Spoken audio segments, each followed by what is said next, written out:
Isang misteryosong building na napakatagal nang nakatayo dito sa isla ng Samal Island. Inabandona ang establishmentong ito simula nang mawalan ng connection sa may-ari. Lumipas ang ilang taon ay patuloy na itong inabandona at pinabayaan. Ang itsura ng establishmentong ito ay may apat na lagusan at magkakatapat na hugis krus na para bang ito ay isang function hall o di kaya isang ritual building.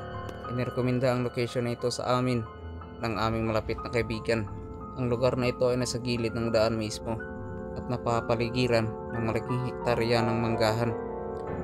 Napatunayan namin ito na isang haunted na lugar, kaya't agad-agad namin itong binalikan at nagkandak ng paranormal investigation kung meron ba talagang namamahay sa building na ito.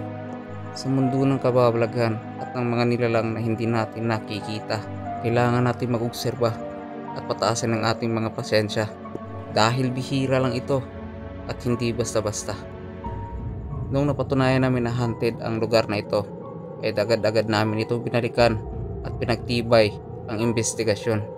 At hindi rin naman kami binigo dahil marami kaming nakuha mensahe at paramdam na nagpapatunay na nandyan lang sila kahit di man natin nakikita.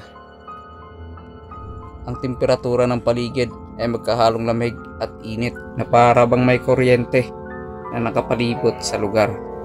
Ang daanan patungo dito ay napakadelikado at nakakatakot dahil wala ni isa mang poste na itinayo sa lugar na ito. Ito rin ang isang dahilan kung bakit nagiging haunted ang isang lugar.